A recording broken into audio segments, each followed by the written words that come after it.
नमस्कार।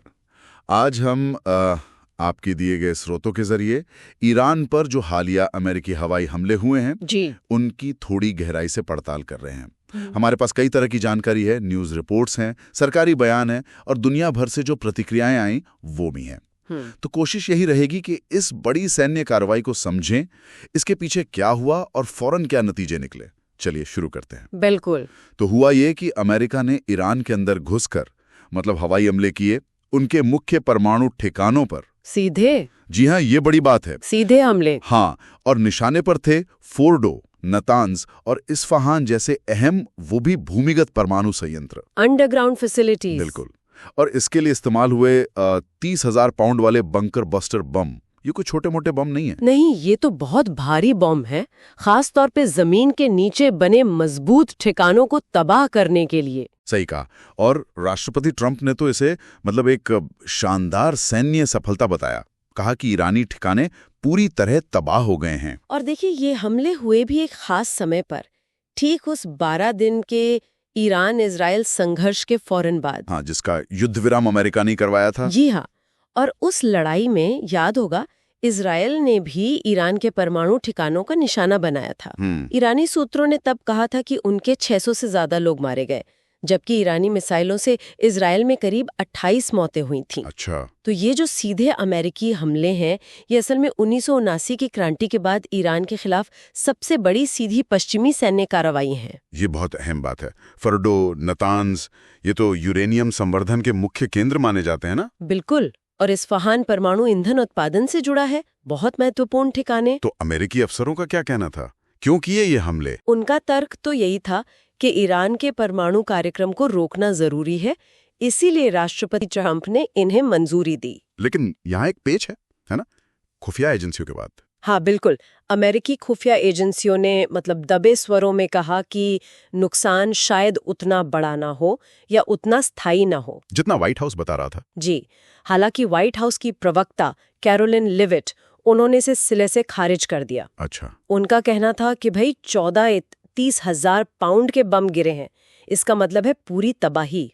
तो ये व्हाइट हाउस और खुफिया एजेंसियों के बीच का जो मतभेद है, ये अपने आप में काफी अहम है। इससे जमीनी हकीकत पर सवाल उठते हैं और शायद आगे की रणनीति पर भी असर डाले। बिल्कुल। और राष्ट्रपति ट्रंप ने तो सार्वजनिक तौर पर तेहरान में सत्ता परिवर्तन तक की बात कह दी, मतलब सरकार बदलने की। ओह, जाहिर है ईरान की तरफ से तो बहुत तीखी प्रतिक्रिया आई होगी फिर। हाँ, आइस। विदेश मंत्री अब्बास ने इसे गैरकानूनी हमला बताया, कहा कि अमेरिका को अंतर्राष्ट्रीय कानूनों की कोई परवाह नहीं, वो सिर्फ धमकी और ताकत की भाषा समझता है। और राष्ट्रपति मसूद ने तो पिछले संघर्ष में महान जीत का दावा किया और कहा कि बदला लेने के बाद ही कूटनीति की बात होगी। और सर्वोच्च नेता खामेनी, उन्होंने भी कहा कि ईरान पीछे नहीं हटेगा, संकल्प लिया। तो क्या ईरान ने कोई जवाबी कार्रवाई की? हाँ, कोशिश तो की।